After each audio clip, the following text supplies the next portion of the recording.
Hi everybody, this is Chalphy bringing you Chapter 10, Part 2 of my Fire Emblem 4 Ranked LTC. Chapter 10 is a map with 4 castles on it. We need to seize the first 2 castles, Kronos and Rhodos. We can't actually seize them in any order, but we need to seize both of them before the pathway to the 3rd castle, Miletos, opens. And we need to seize the 3rd castle in order to open the path to the final castle, Chalphy. This is where the enemies take a huge step up in quality, and we're going to have to start trying to be more careful. And in fact, because we did such a good job with farming EXP earlier, we actually will start trying to skip fighting enemies as much as we can for the rest of the run. Patty will give Laylea enough gold to buy the Paragon Ring, which she will keep for the rest of the chapter. She will also promptly embark on her arena run. Because Laylea finally no longer needs to worry about gold, we will have her just repair her swords herself instead of tediously wearing them down with our other sword users. I'll have a timestamp for the end of her arena run in the description. Seliph will also get through some arena fights to raise money. I could have done them in the previous segment if I'd planned better.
do some painful item shuffling around because I was still trying to preserve money on Diarmid and Nana and not have them lose money to the gold limit.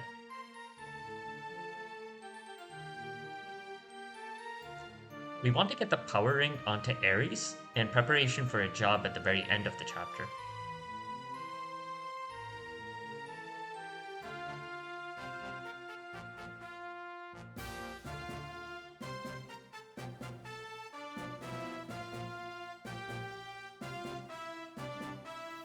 Status tapes are typically locked to foot units since Leaf has more important things to be doing, which means we haven't been able to get too much mileage out of them due to the pace of play, outside of putting Hannibal to sleep. But the start of Chapter 10 is the one time we can get some use out of them via Linda, Sed, and Lana. This chapter has a number of conversations granting minor stat boosts. Altena needs to gain more EXP to level cap from the next chapter's arena, and she will use her 9 move and flight to grab a couple of kills against the first group of enemies. We want to ensure the way forward for Leaf, Seliph, Nana, and Laylea is clear, and so we want to delete as many enemies as possible on player phase, and we status 3 enemies to reduce the fire we will face. There are a few status staff users hidden amongst the enemy's ranks, and we do our best to defuse as many of them as we can.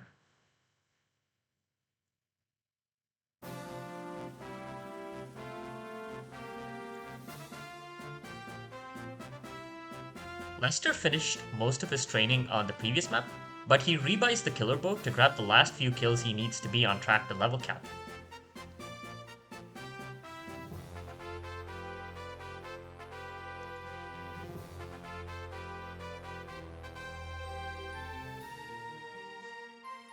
Charlotte will be spamming warp as we discussed last time.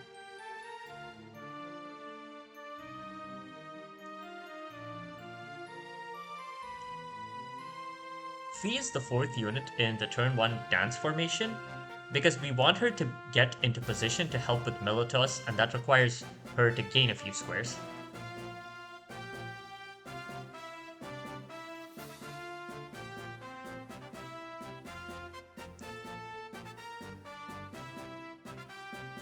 Hell Tome reduces the target's HP to 1, setting them up to be easily killed by anybody else. I don't think we ran into it before this chapter. Leaf's second action is used to rescue Seliph forward, and he moves to that spot to bait one enemy over for a Canto storage on the next turn. One of the enemies puts Altena to sleep, but Lana is free to restore her on the next turn.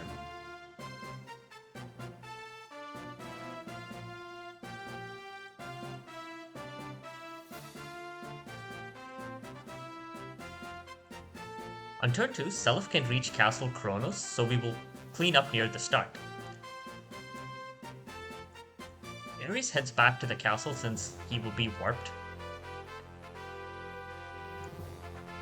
We wanted to feed Scathach one kill to get him on track to level cap off of this chapter and the next chapter's arena.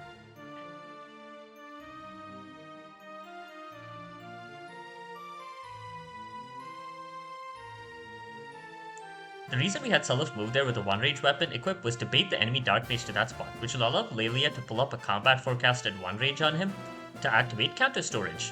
This is not necessary for the lowest turn count. All it does is let Laylea get 1 extra dance, which eventually translates to an extra level up. And it lets Charlo get an extra warp use on this turn, which will allow him to skip a certain rough arena fight in the next chapter. Linda will spam Physic moving forward. I had rigged resistance levels on Diarmid earlier, so he hits 16 resistance with the barrier ring, but it's rather unnecessary. Seliph reaches Kronos and seizes it.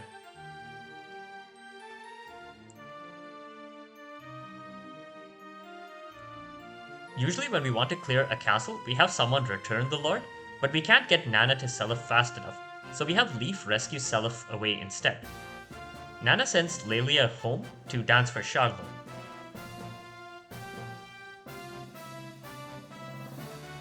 Since we get 2 warp uses on this turn, we will warp Sed and Ares to Kronos. Sed can walk forward to help ease the next turn a little bit.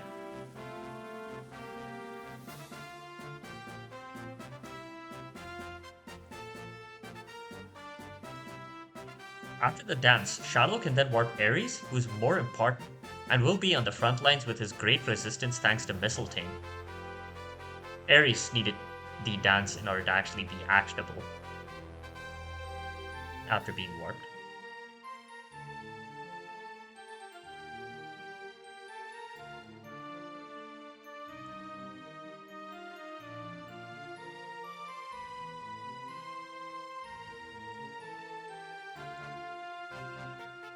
Rindle's squad right forward at a leisurely pace from Rhodos, but they will crash into us on the next turn.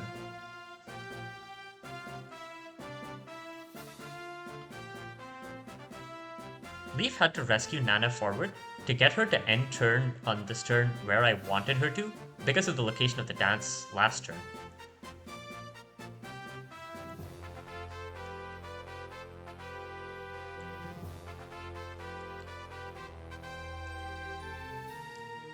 Shadowlo sends Laylea to Kronos so she can continue to help with the clear.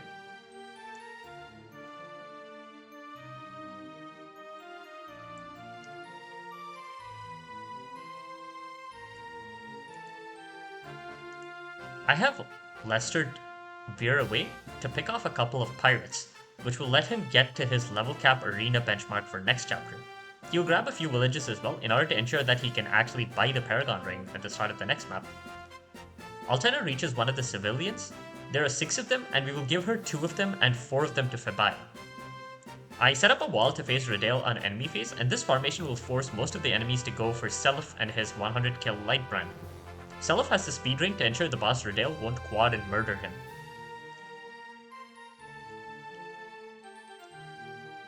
I have Ares use the Thief Sword as much as he can get away with on this chapter. It's not really necessary. As you'll see, he earns so much EXP on this map that he doesn't even end up buying the Paragon Ring in the next chapter.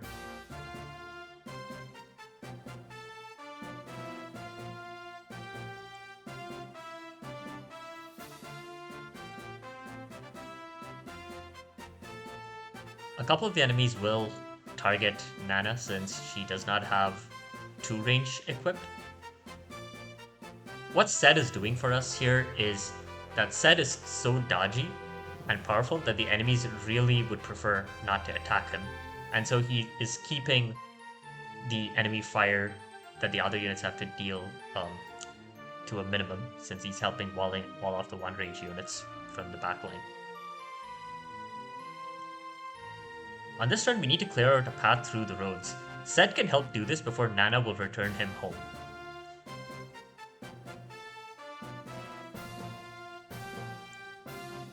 Leaf pulls Laylea into range of the dance location.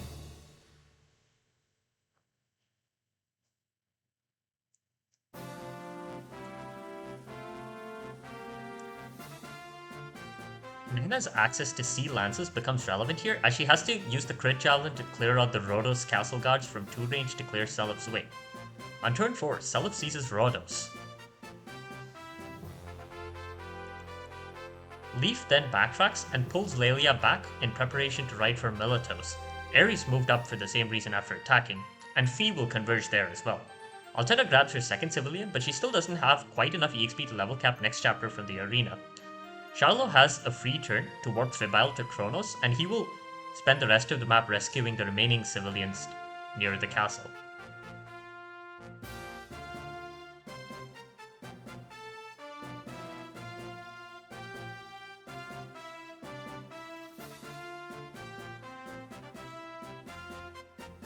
Miletos Castle has several status staff users, and this will become a recurring trend in the late game.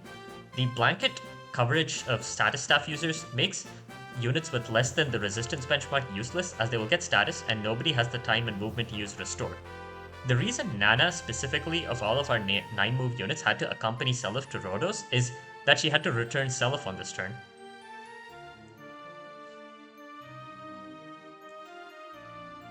Ares and Fee form up for the dance just past where the gate was.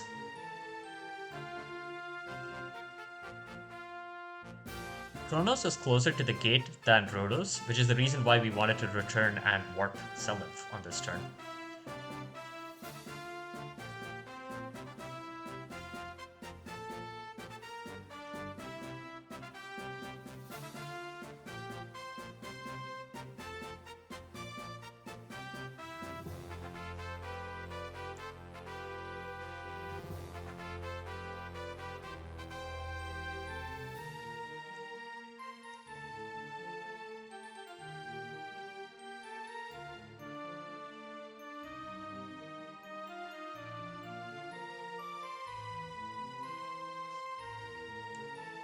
Leafy has a chance to get this top, which is nice.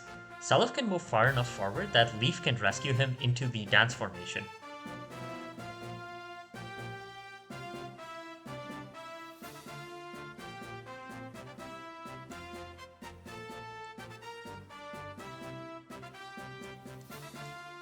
Altena just starts flying due north, taking in the beautiful scenery.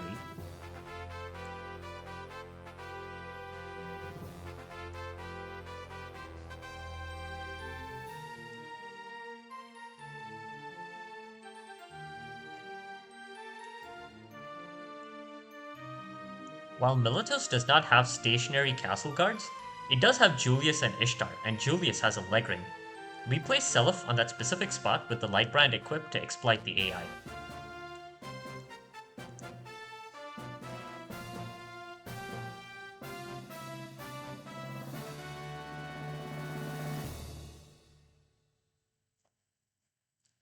Ares gets hit by Hell, but we gave Fee a Mend to let her heal him up before he has to face intense combat again.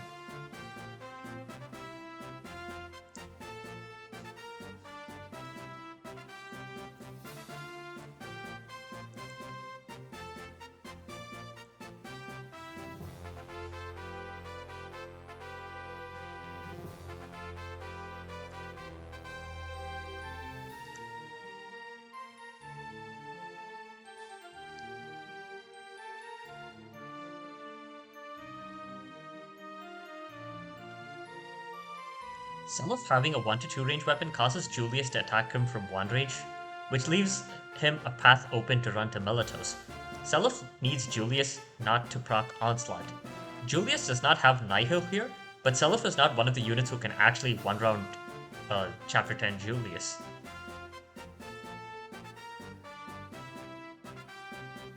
Nana grabs the second magic ring, which could be of use for the final boss of this chapter, but I end up not really making use of it.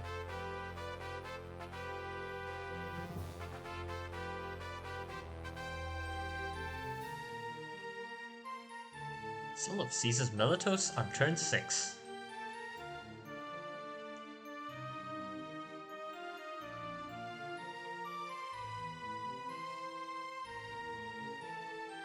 Now that the way is clear, Leaf pulls Laylea forward.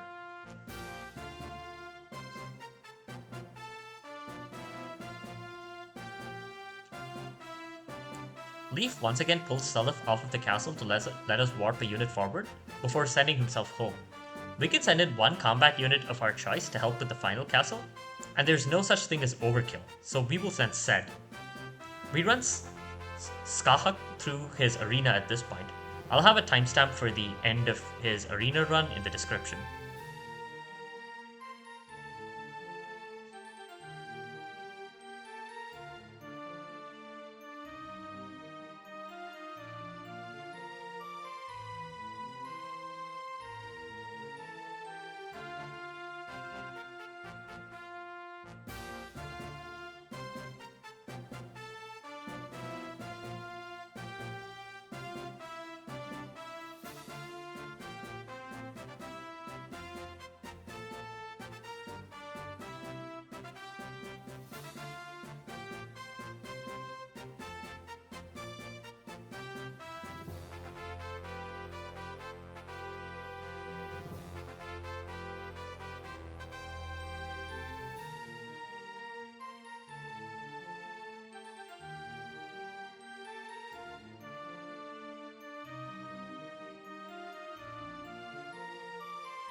Nope.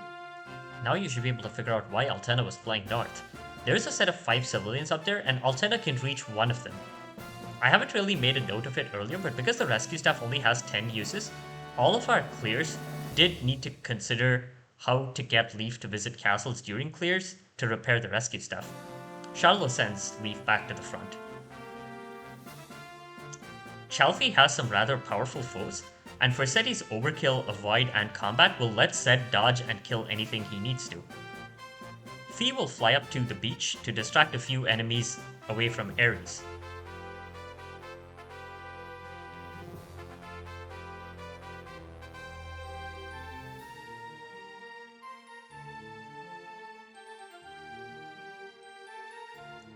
Salaf gives himself an HP refill here.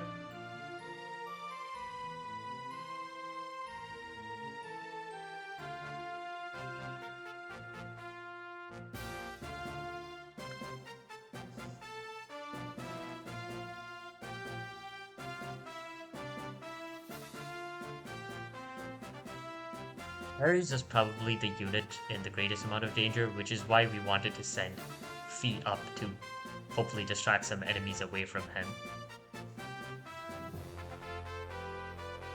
Zed deletes this commander who has a sleep staff.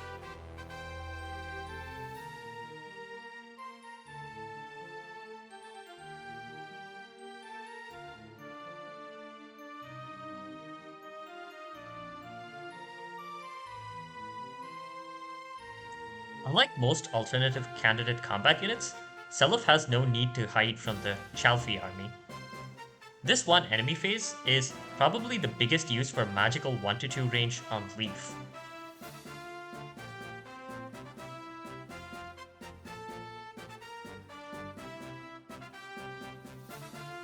Boss of Chalphy is Arvis wielding the Valve Flame. This gives him 40 in both defense and resistance, and he also has Pavice, Nihil, and 5 leadership stars. This makes him incredibly difficult to kill. Zed is the only unit in our whole army who can actually one-round him, though even he pulls pretty bad hit rates. I could have had Zed buy the skill ring without upsetting my later gold plans in hindsight.